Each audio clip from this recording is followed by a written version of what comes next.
Torah on Thursday, or Thursday morning Torah, for this year.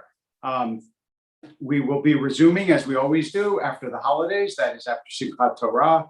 I did not look up the date, but one of you can probably check it.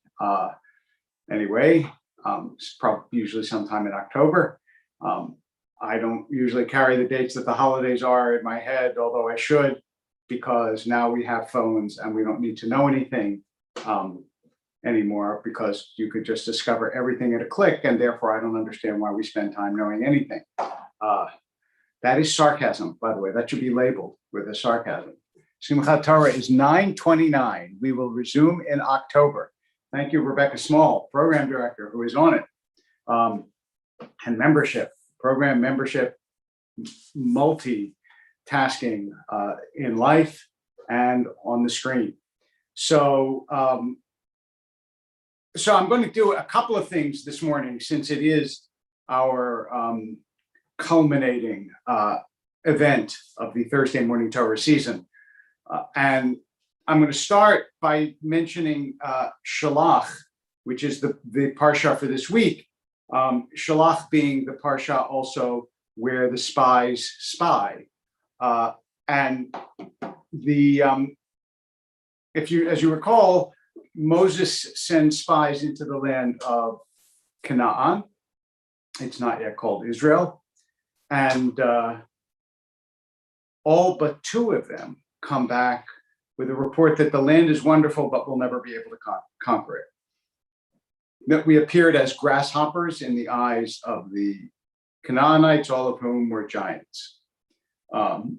There are no, by the way, subsequent reports of the Canaanites being giants. And so this is clearly biblical body dysmorphic disorder. That is, they saw themselves as tiny, when in fact the Canaanites apparently are the same size as the Israelites. And the Torah and God in the Torah experiences this as a lack of faith. They don't believe that God can conquer the land for them. And so they shrink from the possibility of conquering the land. And as a result, and this will be significant, this is what God says to them. How long will the people spurn me? And for how long will they have no faith? This is verse 11 of chapter 14 of the book of Numbers. Despite all the signs I've performed in their midst. In other words, guys, I brought you out of Egypt. I did the plagues. I gave you the manna. What in the world do you want from me? You think you can't conquer this land with my help? I will strike them with pestilence and disown them and make of you a great nation. Moses protests against this and says, don't make me a great nation. I don't want to be a great nation if you're going to destroy your people, and calms God down.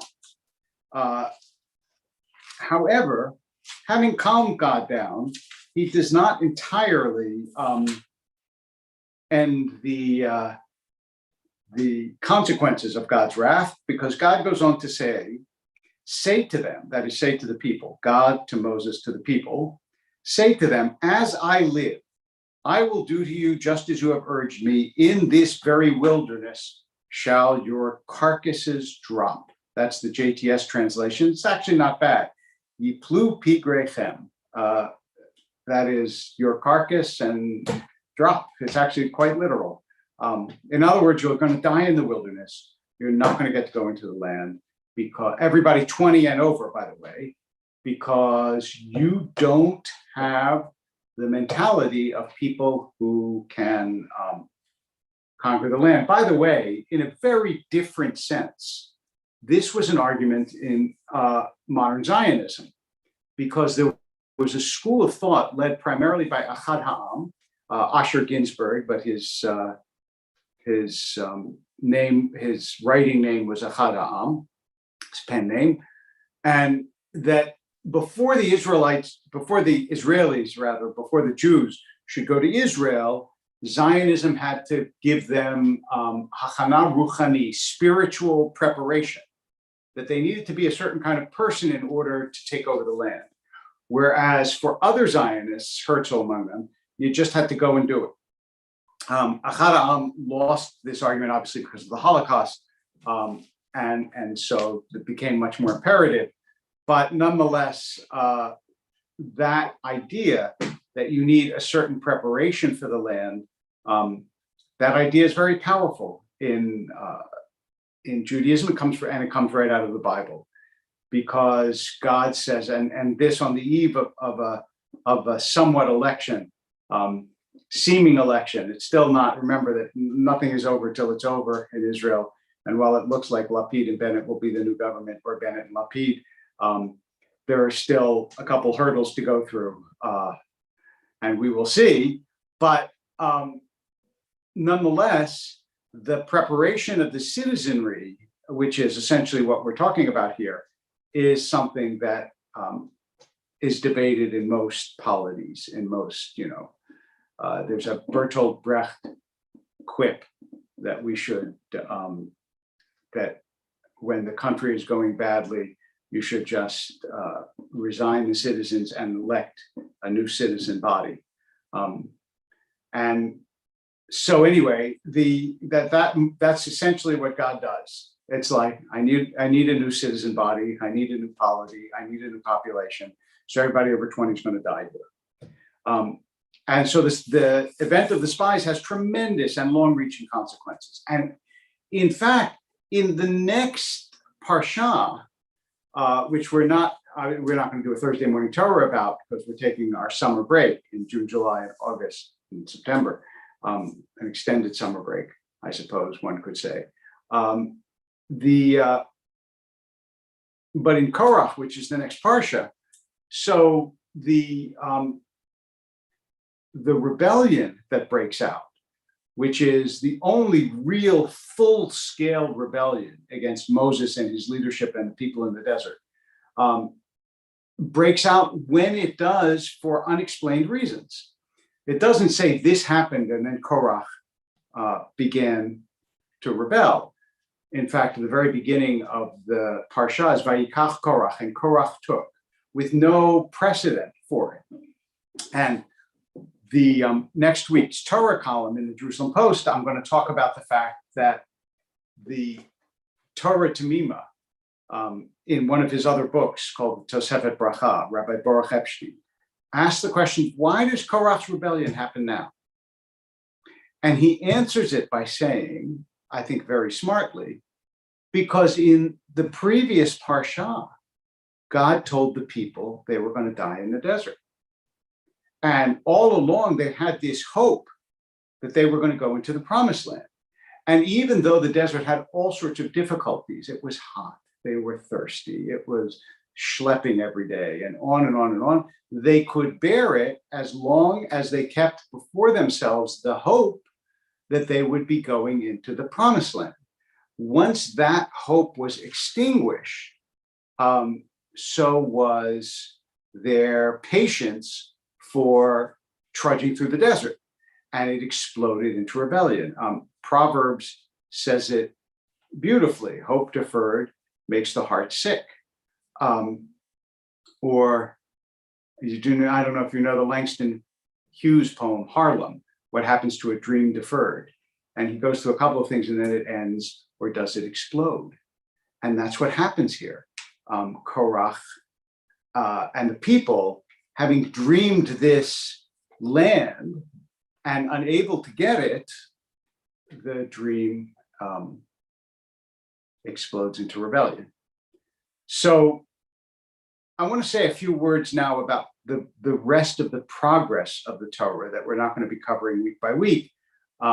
I remember my father saying to me many years ago that he wishes that he could switch the time that you read Leviticus and the time that you read Deuteronomy, because he said, we read Deuteronomy in the summer when people are gone and it's so full and rich, and you read Leviticus, earlier in the year when everybody's in synagogue and you have to make a sermon out of skin diseases.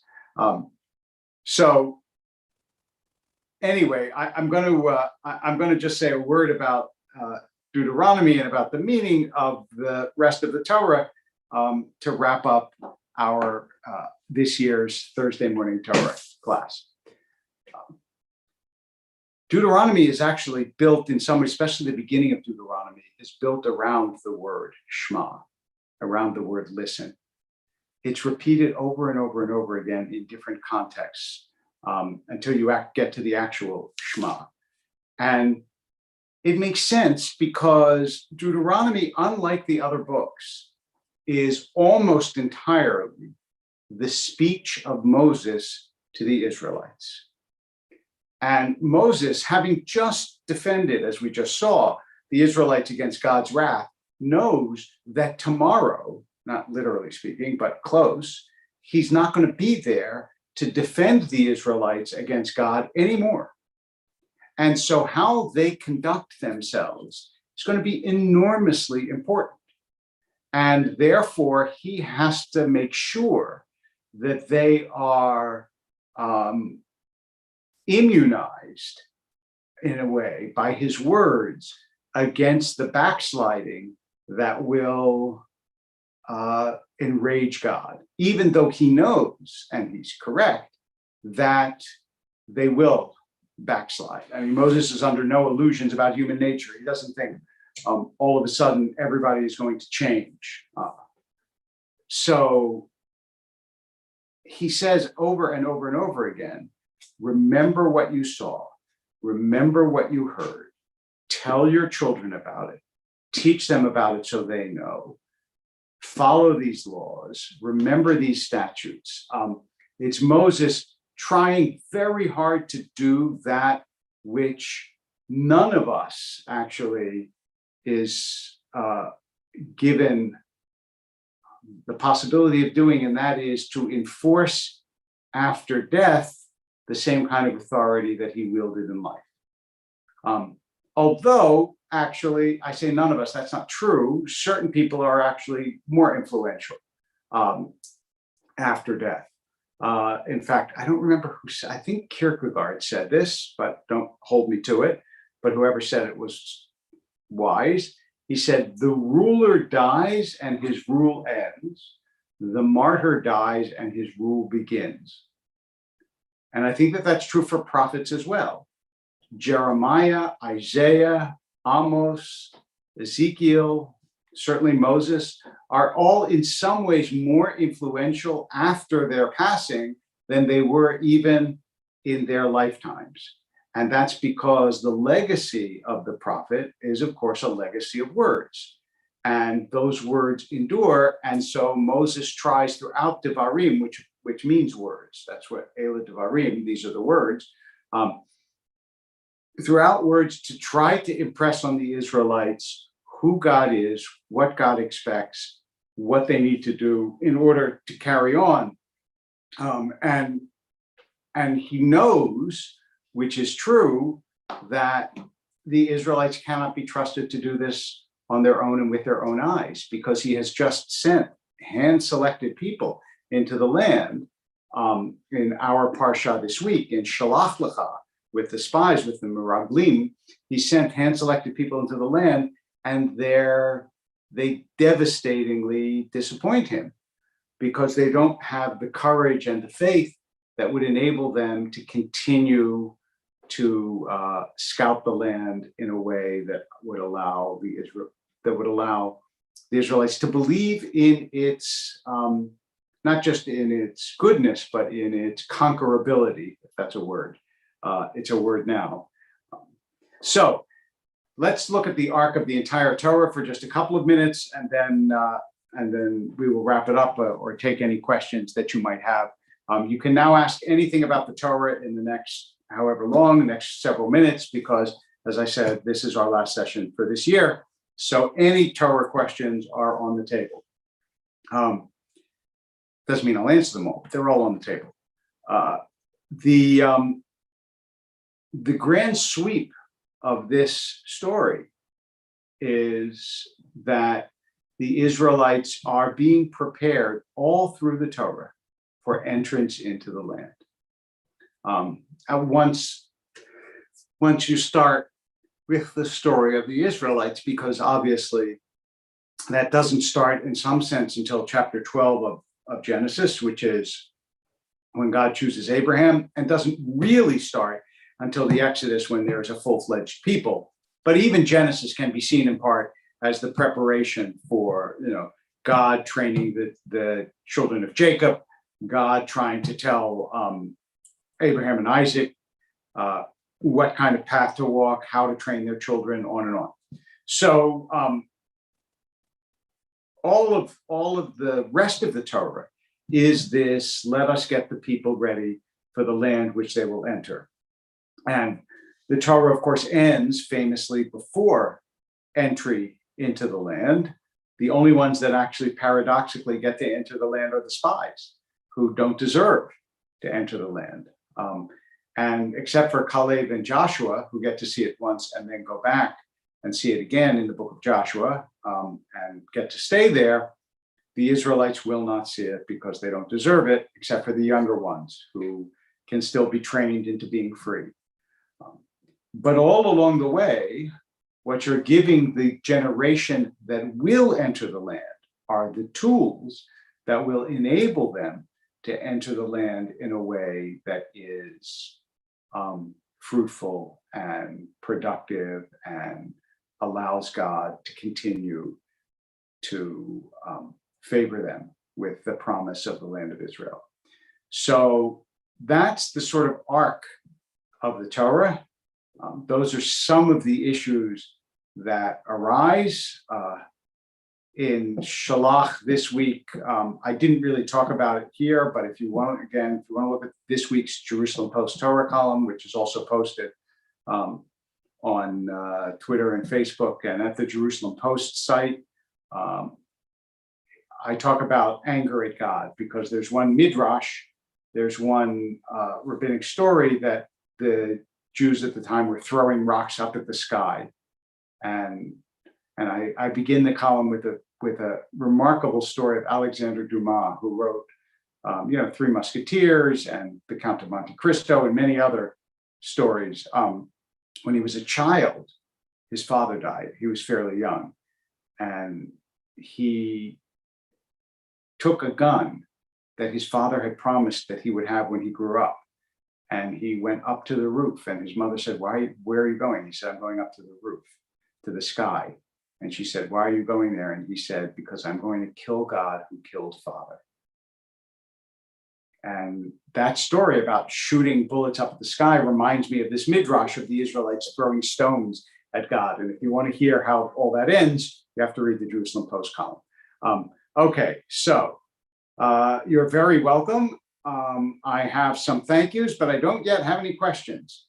So I will give you a couple minutes to see if you have any questions to ask.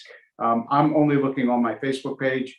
I don't have the YouTube also open, but if there are any questions on YouTube, you can pass them along. From Sandy: we don't get a sense of the people's lack of faith in their insistence on scouting the land in the first place.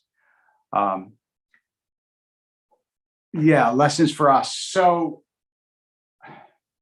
I mean, there is, I think, by the way, that there is a conflict here that Sandy points to, which is really worth touching upon.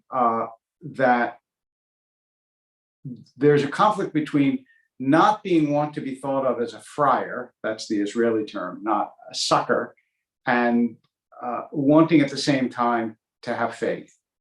So I think they went into the land and they felt like they had a responsibility to give a good, honest, even skeptical report, and yet the report lacked faith.